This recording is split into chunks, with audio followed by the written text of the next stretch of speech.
Welcome back everyone. In today's video, I'm going to be showing you how to adjust the slipping clutch step by step. So the reason why that you probably clicked on this video is because you've watched many clutch adjustment videos and haven't had any luck.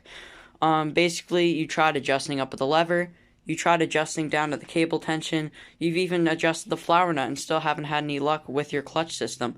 And honestly, the main issue I'm going to be talking about today is clutch pad contaminants.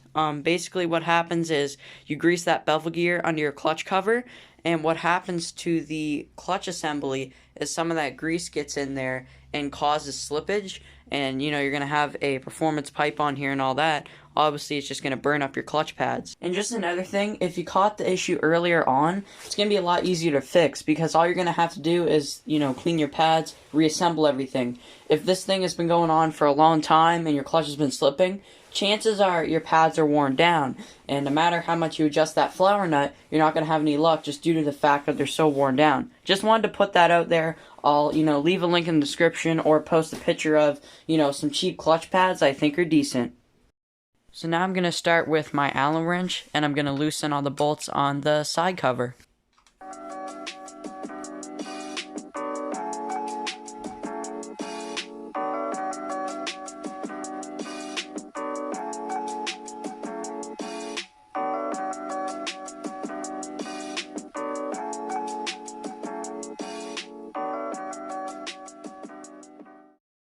So in this part of the process, you're going to notice I'm using a drill, and I did this because the 10mm bolt that I put through was a little hard to remove, and this makes it easier.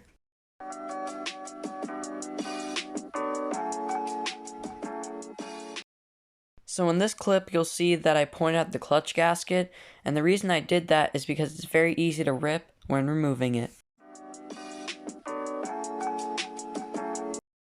Okay guys, so now we're going to go ahead and remove the flower nut locking screw. Just use a Phillips and make sure it's the right size, because these can easily strip out and cause a lot more harm than good. So I'm going to go ahead and do is just remove it like so, and once I go ahead and crack this loose, the best way of doing this, you can use like a 13/16 size socket, and you can actually remove it like that, because this isn't going to come off, just by doing it like that. So what I do is I get my clutch lever, and I'll actually pull it and see how it moved, and then as the clutch lever is pulled in, you just go ahead and remove the flower nut, and once you get it loose, then it comes off like that, and you don't have to hold the clutch anymore. Then you go ahead and just unscrew it the rest of the way, and as I do that, you just want to make sure none of this pops out and the spring doesn't fly at you, and just keep working at it. So you see that came off. This is your flower nut. Do not lose this. And then your clutch plate, which again is stock, and before everybody says you should get another one, this works for me. What I feel right now, and I don't like it, is this feels greasy, and you can see these pads have a lot of grit on them, and again, that's wear. That's completely normal. Had to happen on multiple builds. This is your clutch pressure plate return spring. This is not the same return spring. I'll throw up a picture right here. That return spring goes inside your clutch assembly when it moves in and out, but this just kind of goes over top, and as your plate sits on these three studs, it goes up and down, just like so. So very simple setup. So basically what we're going to be doing is we're going to be taking brake cleaner, we're going to be soaking this down. And another thing I just want to show you guys, if you don't know this is not what only grips your clutch, okay? You might clean this and it might still slip. What, you go really in depth is you see behind this clutch pack, there's actually another plate, and that's what connects to your clutch shaft. So this only does 50% of the friction force of your whole clutch system, and what's actually behind here is just another one of these. And there's another thing I just want to include in the video. You can see right here, there's actually two different types of brake cleaners. Now there's a third type, I'll throw up a picture, and you can use it on RC bodies. It's referred to as bearing cleaner. But basically, this green stuff from CarQuest, again, there's different brands. Usually the green signifies that this is less potent, and this is more potent. You would use this on, cleaning up parts, getting ready for paint. You would use this more in, like, if your brake rotors had a lot of rust on it and you just really need to clean it off. We're going to be using the light duty stuff just because the clutch material is not that strong, and this stuff could actually dissolve it over time, you know, if left wet. So we're going to be using the lesser grade stuff, which in my opinion is better anyways. And guys, one more top tip for you when you're working on your clutch system. It doesn't matter if you adjusting your clutch or you're replacing stuff. Just go ahead and put all your pieces in the clutch cover. And what that's going to allow you to do is, you know, not lose any of it on the floor. And it's just going to make it a lot easier to keep track of all your parts. So now we're going to go ahead and degrease the clutch pads. One thing I want to point out, do not spray it like this onto your bike. If you have a spray painted frame or even powder coat, this brake clean can actually damage the clear coat and cause a lot of peeling and just stuff you don't want in your build.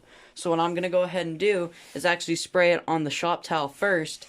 That way, when I go ahead and clean it, you know, I'm not going to have any issues where the, you know, the paint starts dripping off the bike. Because when you have a Pride and Joy like this, the last thing you want to do is mess up the paint because of a stupid clutch slipping issue.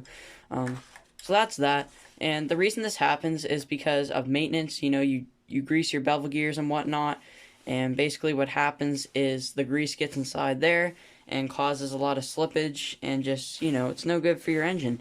You know, it can over rev it while you're going down the road. You can get stuck in the middle of nowhere because your bike simply won't move. So just take note of this, you know. Clean your clutch pads. A lot of builders say it's just the way to go as far as keeping your bike up and running good. And I recommend doing it.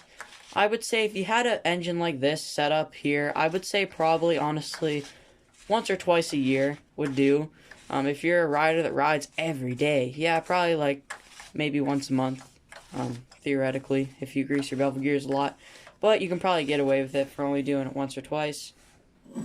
So now we're going to go ahead and degrease the clutch plate. You're just going to take your brake cleaner like this, spray a nice, you know, layer on there. Get your trusty old shop towel and go ahead and wipe her down. And it's simple as that to make your clutch grip. Again, you can do all the adjustments you want, but if you don't have the pad surface and the clutch surface clean, you're not going to come out with, you know, a bike that's going to run good, because it's going to slip and your top speed's going to go down and your torque's not going to be there. And honestly, I had an issue that I wanted to mention in this video. My Indian Roadmaster has the same problem. Sometimes the clutch gets greasy, and I'll think it has low compression, or I think, you know, the engine is running bad because it's slipping when you start it, so therefore, you know, it doesn't feel like it has much compression. But if you do this and you go ahead and thoroughly clean this down, you know, you're not going to have that problem of thinking your engine's blown up. So you'll take your top end off and find out that it's actually perfectly fine under there. So guys, after doing that, you should be ready to put it back together. I'm not going to film this part because it's the opposite of taking everything off. So I'll catch you guys back when I have her all together. And just like that, guys, we're all back together again. So guys, that's all I got for you today on this one. Drop in the comments down below if this video helped you or not. And I hope you're inspired to fix your own clutch in your motorized bicycle. But that's all I got for you today. Make sure to comment, like, subscribe. Catch you guys next video in peace. And have a wonderful day as always.